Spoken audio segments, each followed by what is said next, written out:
Hello, WikiTree Challenge researchers. We're just about to begin the third challenge of the year 2022, and our special star guest this time is going to be Hasse Froberg. Now, those of you who have done WikiTree challenges in the past will know that usually we have quite a variety of ancestors for any one given individual. We might have some English, some Irish, German, uh, all kinds of different mixes of things within one family. The interesting thing about Hasse Froberg here is that, as we can see from the tree that's already been started, all of his ancestors that are known so far are from Sweden. So we've had quite a few people wondering, how can I contribute because I know nothing about Swedish genealogy research? So that is the purpose of this video, is to help those individuals who have no experience with Swedish research in getting started, learning the basics, learning about some of the resources available to them, and most importantly, learning how to use the Swedish Archives, which is where most of the documents that we'll be using for research are located. So, as we get started here, I'd like to start with a couple resources that I'm going to recommend that you bookmark, that you take a look at, and become familiar with. The first one is on WikiTree itself. There is a project, the Nordic project, of which there is a subgroup, the Sweden project. So I have their page open right here, and you can see in the URL that it's Project Sweden. You can go to this page, get some information about Sweden, about research, and some of the basics. There have been a lot of resources already put together for you on here. You can also join this group if you're interested in doing future research. If you have some ancestors in Sweden or Finland or Norway, for example. Okay, so this page, at first it might be difficult to find exactly what you want to look for in terms of resources. I've scrolled about halfway down and there's a little tab here and it says Genealogy Resources. You want to click on that, and that will give all kinds of information about where you can research, what is considered a good resource to use, as well as different categories, locations in Sweden, different language information, words that might be regularly used on genealogy records, for example. But the most important one in here that we're going to be actually using is what collections and databases can be found at the National Archives. Okay, so you can click on that link and it will actually give you another link here to get to the archives. So we'll be using that in a couple minutes and we'll come back to that. But I wanted to give you some information about how to get there using the WikiTree information that's already available. Okay, so some other resources that are available are done by Family Search. They've compiled a listing of Swedish parishes. Okay, there are so many of them that they've broken it down alphabetically, A through H and so forth. So you would click on one of those depending on where you're looking, clicked on the first link, and then you can see this long list of parishes. Okay, what is important about this is if you are working in a certain parish and you know nothing about it, let's just take this one randomly, for example. I click on that. It will give me some information about the parish. It has a little bit of a history over on the right column here. It tells you what county it belongs to and so forth. But probably the most important thing is this place names. So on the genealogy records, there will be place names on the household records where a person is living, in the moving records where they moved to, where they were born on a birth record and so forth. And you'll look at that and you'll see a scribble of letters and you'll probably not understand it. So if you see something, for example, that starts with a GR, but you can't make out the rest of it, you can come down here and get an idea of, okay, we've got a couple GR names. It's probably one of these. And then you can try to make it out. And that will help you narrow down a location that can then be used for further research. So all of the Swedish parishes are available this way. Another quick way to search, up here you can just type in a parish name and then the word parish and the word genealogy, and usually this page for each parish will come up in the first search result. Another interesting thing and helpful thing that it tells you about this parish is what county it's located in. Okay, so we're going to want this information for when we're putting locations on the WikiTree pages. Okay, so that is another resource that you'll probably want to bookmark. You can get this as well by just typing in Swedish parish lists, and it should come up as a top result. Okay, another resource they put together is the Swedish Genealogical Word List. So there are a lot of words that you'll come across in genealogy research, and this will give you a listing of some of those most important words and their meaning, so you can understand what's written on a document. And then sometimes these words will not be spelled out completely on a record. For example, let's go to DR here. This word drying, which is a farmhand, oftentimes will be abbreviated on a household record, for example, as either a D or a DR. And so this abbreviation list will list some of those, and it will give you the idea here, oh, there's a DR, that's that word that we're looking for. Okay, so there's also the abbreviation list, which again, a search for Sweden abbreviations genealogy should bring that up at the top result. The next two, anyone who's actually been doing research in foreign languages, I'm sure is familiar with Google Translate. One of the helpful things here is that they do have a built-in keyboard that you can click on, and it will allow you to click on the special characters that are part of the Swedish alphabet. So you will probably find that useful, as well as translating words here. However, a resource that I found to be even better than the Google Translate is this DeepL translator. Okay, I found this to be one of the best ones out there. So for example, if I were to go back to the Sweden page, back to the beginning here, it's actually switched to Swedish for me, which I was going to do. If I copy this and paste it in here, give it a couple seconds, it comes back with a really nice translation, not a bunch of gibberish that you can't understand. So this seems to have a really good language engine built into it for translating. So those are some of the helpful resources that you might want to bookmark, that you can use as we go along. But as mentioned earlier, the most important one is going to be the Swedish Archives. So I showed you how to get there from the Sweden project. Okay, on this link here, you can go down to the genealogy resources, and you can go down to what collections and databases are found there. Okay, otherwise you can just type in Swedish Archives in a search, and you can see this comes up as the first result. So I'm going to go ahead and click on that. This is probably faster when you're wanting to get to it quickly. So the first thing you'll notice, for me, it actually is showing English, I guess because that's where I'm located. But if it isn't showing English, you can select that language from up here. Okay. There's going to be several clicks that we have to go through to get to the pages that we want. So the first thing we're going to do is go to Search the Collections. Let that load. And we want to go into what's called the Digital Research Room. So I'll click on that link.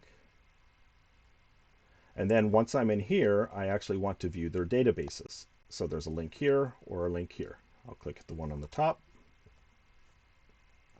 And now this page here, you may want to bookmark. This is all of the different databases that are available. The ones that we will be using most are the church archives. So you can click on that. And if you want to, rather than bookmark the previous one, you could bookmark this one. Okay, so this is where we're going to be starting most of our searching and doing most of our research. So let's get started with this by going back to Haas's family tree here that we have so far. I'm going to take an individual. Let's take this Andreas, for example. And we know that he has so far had some records that show that he was born in this parish here. So I'm going to copy that. I'm going to go back into the church records, and I'm going to do a search for that parish in the field here. I'm going to paste that, and I'm going to click search. This has brought back one result, which is that parish's records. Okay, now before we go any further, I do want to make one important note. See this letter right here. This is a Swedish special character. If we do not type that in and we type something like an O, because that looks familiar to us, and then we do a search, there will not be any results that come back. So it's very important that when you're looking for a parish, you use the actual Swedish characters. So I'll click back on that, and I am going to go into the parish records. And what we're going to do is take a moment just to look at what is available here. So this parish has 57 records available. These are actual books that contain hundreds of pages in them. Okay, there are various types of books, and we'll go down this left column here. These are the types. So the first one here is actually household records. Okay, the wording will be in Swedish, but no fret. If at any time you don't know what a word is, you can copy it. You can go back into our translator, type it in, and sure enough, we get household registers. Okay, so going back to that, you can scroll down a little bit further. Oh, and the important thing here, we have all these different books. So why do we have these different books? Because they're by date range. So they start at 1731 and go to 1746 for this book. And then the next one goes 1747 to 57, and so on, all the way down into the 1900s. Okay, so after those, we have moving records. We have records where someone is coming into a parish or out of a parish. Okay, these are combined in here, but you can find both of those types of records, and it's important, obviously, to know which one you're looking at, because if you're looking for someone moving into a parish, you don't want to be looking at the moving out records. Okay, below that, we have these are the birth records, births and baptisms. Again, if you don't know what that means, you can always copy it, put it in our little handy translator. We have birth and baptism books. Okay, so below that, we have some confirmation records, we have some marriage records, and we have some death records. And there are some other odds and ends here as well. Sometimes letters and things from the parishes will be available. But those are the primary records that we're going to want. So there's a lot of records here. Some parishes will actually have 2 or 3 pages of records with 100 of them on a given page. So you can narrow down that here. You can also limit it to which type of record you're looking at. So instead of showing all of the records on one page, you can click on one of these here, and it will narrow it down to the moving records. Okay. You can alternatively use this drop-down box to do the same thing. As you can see, it's already selected those. If I wanted all the household records, I could click on this, for example, and it limits it to just the household records. If I want to get back to all of the records, I can click the top option here, which shows all of them. Okay, so now that we have an idea of how to navigate and what's available, let's go back here to Haas's tree, and we know that we have Andreas, so I'm going to click on him and get a little bit more information. We know that he was born in this parish, and it was on the 14th of December in 1862. So what we're going to do to start using the records is we're going to actually look for that birth record. So we're already in the parish records. We're going to need to now go to the births, and I'm going to try to remember this as December 1862. So for the birth records, let's go ahead, we'll narrow it down, and these are the births. Okay, we want 1862, and I can see that 1862 is part of this book. It's the first year. So I click on that, and that will open up the actual digital records. Okay, so once we're in the digital records, we have some options for navigating. We have little arrows to the right and left here, so I can click the arrow and move ahead. Right, very self-explanatory. Same thing up at the top. We have back and forward, back 5, forward 5, all the way to the beginning and all the way to the end. Okay, so another helpful, handy tool here is on the left. We have this index. So you can see we're in the parish. We can see which type of record we're looking for, which happens to be the births, and we can see the years. So we're looking for 1862, and there happen to be 2 pages. So what I'm going to do, since we're looking for December of 1862, instead of going here and moving forward, I'm going to go to 1863 and move back. And when the page loads, it looks like we have 1862 and 1863 on this page already. So looks like January here, and we have 1 December. So we're looking for December 14th. This is December 31st, so we go back to the previous page. All right, we can see October, November, some Novembers, and here's the Decembers. And we are looking for December 14th. So this looks like it could potentially be our record. We're looking for Andreas. Now, just to confirm, we'll go back to him. And we have a father of Olaf Johnson and a mother of Sarah Anderson. So right here we can see an Olaf Johnson and a Sarah Anderson. Okay, so it looks like we have found the record. We have his birth now. So let's look at this record and see what information is available on it. First of all, we have the birth date. Well, actually, first of all, we have the record number. This is the 31st birth of the year. It falls on December 14th. And then we have a baptism, which was done on December 15th. We have his name, Andreas, and we have his parents' names. We have Olaf Johnson, the father, and we have Sarah Anders' daughter, the mother. So you can see that we have some little letters here. This is where that abbreviation page could come in handy. This is an H, which stands for wife. Okay. This is a Torp, which basically means he is a farmer. Then, in addition to that, we have the location that they lived when he was born. It's kind of hard to read, but this is also where it can come in handy going to that parish record up here. So let's actually do that. Let's look up Havro. And please excuse my pronunciation if I'm not saying that correctly. I am not a native Swedish speaker. But there we go. Click on this. We can see here it looks like an OFV that it's starting with. So again, if I go back here and I look at the place names, so it's not actually an O, it is the special character, but over Turing. And if we look at that, we can see that that does look like a match of the location. The nice thing about this record, it does also give us a folio number, which looks like folio 30, which means that we would likely find this family in the household records on page 30. Okay. If we move over a little bit further, we can see that the age is listed here of the mother at the time of birth, so she was 34. And we have some information about witnesses or godparents here. Okay, I won't spend the time looking into that at this point, but that's what's provided there. And then sometimes there'll be some special comments or things off to the side.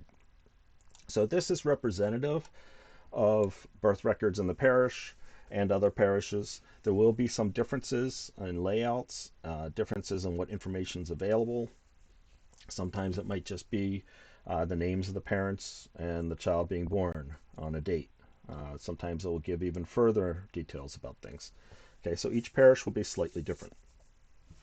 Okay, so now that we've found the birth record, we want to do something with it.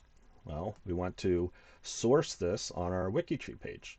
So there are some tools built in here that can help, and that's this right-hand column. So this is all of the information in Swedish about the record. Starting at the top, it's telling us the parish that we're in.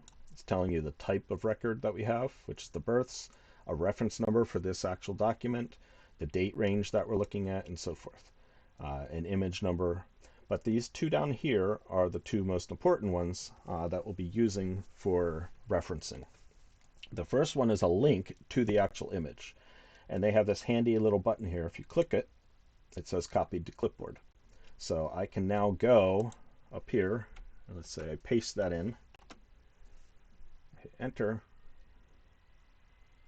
it brings up this actual record that we're using again. So that link can be used in our sources. Same thing here, I can copy and paste this information, and this is a compilation of all the details up here about this record that can then be used as a source. Okay. So there will be other resources, I'm sure, available to help with actual sourcing and examples that you can refer to, so I won't get into too much detail here about that, but this is where that information will come from. Okay, so that's a birth record. We did have some interesting information here about folio 30. So why don't we go to that page in the household records and see if we can find this family. Okay, so we're going to go back here. Instead of the birth records, we're going to go to household records. So I'm going to scroll back up here and click on households. We are in the year 1862, so we're going to look for that range, and we can see here 1862. So I'm going to click on that here. Okay, so before we go to the record we're looking for, I'll note that there is a little bit of a difference with the household records. We don't have the index on the side over here, but we do sometimes have a register built in. And if we do, that is usually very helpful. It can be either at the beginning or sometimes at the end of the records. Okay, this one happens to be at the beginning. Sometimes they have lots of really good information and sometimes not very much. This one looks like it's only one page, so it may not have a lot of information. I'll click on it. And a register, yes, it doesn't look extremely helpful. It looks like perhaps the area we're looking for starts on page 18, but I can't tell for sure if that's exactly what that's saying. But we do know that we had a folio 30, so that comes in handy here, where we can actually select a page, and the 30 would be this one here. This is the image number, this is the actual page in the record. So we'll click on 30. You can see at the top it has the 30, and it has the name of that place that we saw in the birth record here. And if we look here, we can actually see the Olaf Johnson and the Sarah Anders daughter, who are the parents, and we have a son, Andreas, born in 62.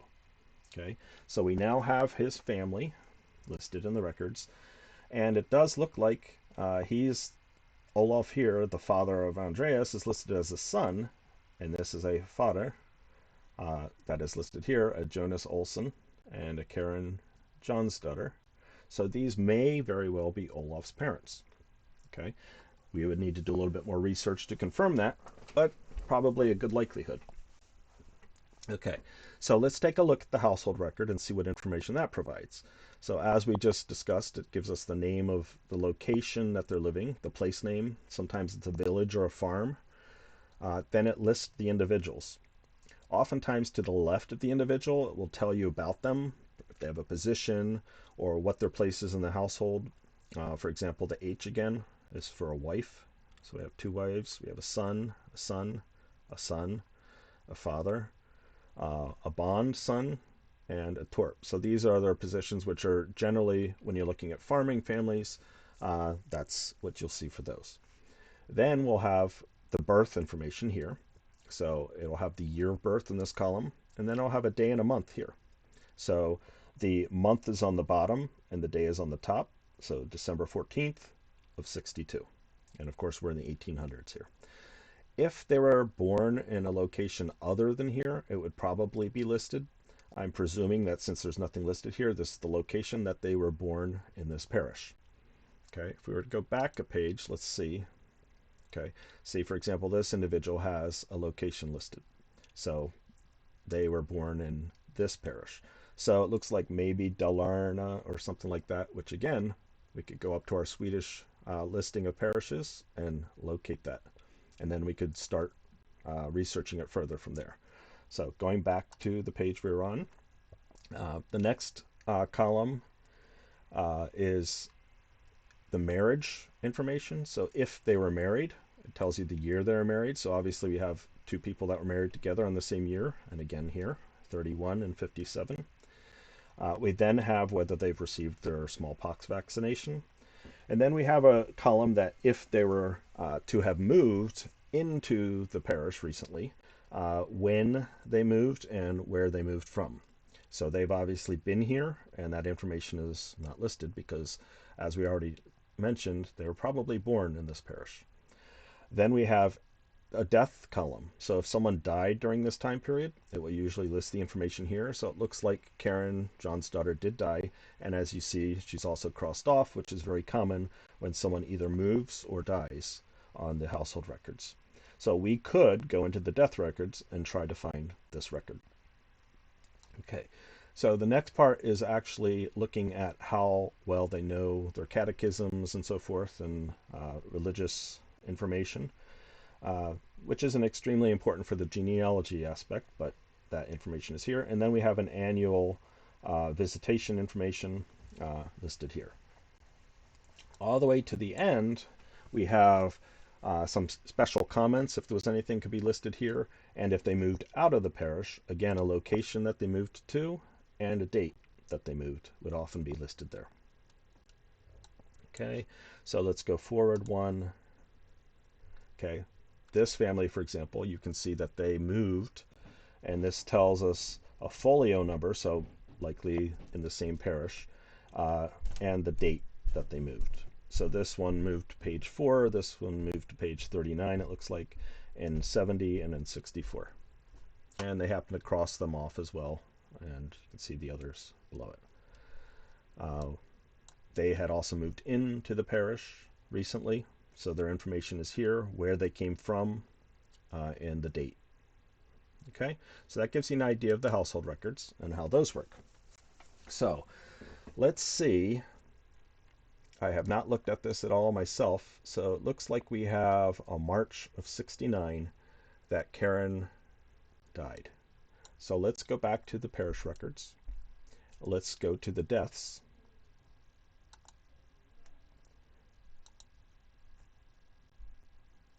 And 1869 would be in this book.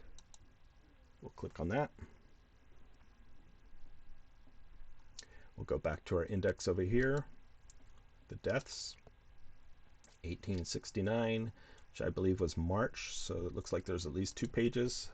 Let's see how far we get into 69 here. So it does look like we have a March. And to go back here again, March 10th, 69, Karen Johnsdotter. And I think I just saw that there, Karen Johnsdotter. Okay, so this gives us her death information. She was actually the first death registered of the year, March 10th. She was buried on March 20th. Gives her name, tells us her age, it looks like. And, oh, okay, yes. So this column, it will give us the number of years, the months, and the days, which could be helpful, trying to determine when she was born if you never found a birth date somewhere. And it says cute, so she was married at the time. And that looks like the page that she was on in the parish when she died, which we were just on page 30. So that is the death information. And again, over here is all the information that we could use to source it. We could use the link to the image and copy this as part of a source. Okay, so we've now looked at a birth record, a household record, and a death record. Let's go back and one more time. Let me just close these. Look at one additional record. Let's look at a moving record. Okay, so let's look at moving in records. And I'll just randomly pick a time period here. 1870s looks good.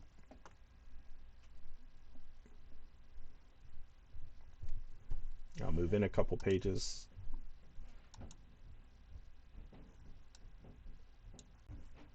Okay, so these are actual certificates, it looks like. So when someone would move, they'd often have a certificate listing all kinds of information about where they came from, how well they knew their catechisms, what their character was like, and so forth. So these are certificates that you could look through trying to find someone. This isn't the type of record I thought I was clicking on, so let me go back here. And all right, these are the ones I was looking for. So they have 2 types of moving records. They have the certificates, but they also have a register that lists all the people that came in or out during a time period. So if I go a couple pages ahead again, you can see here, these are pretty easy to read.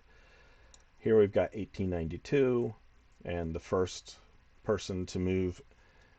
This one looks like they've got in crossed off, and they have ut, so out. Assuming this is correct, it's kind of hard to tell from here. But what this would mean is this is the first person that moved out of the parish, if these are the out records, during the year, and it looks like it was February 3rd, perhaps. And then importantly, it gives you the folio number again, which this is either where they're moving from or moving to, depending on what type of record this is. Okay, and it tells us the name of the person. So for example, Carl Olof Nielsen here, and so forth. Then it tells us the locations that they're moving to or from um, here, and it tells you the number of people that are moving together here. So this one looks like there were 3 men and 3 women, which you can see the family here with family. So this individual's with their family, and there's 6 people. This is a single individual moving. This is 5 people moving with the family.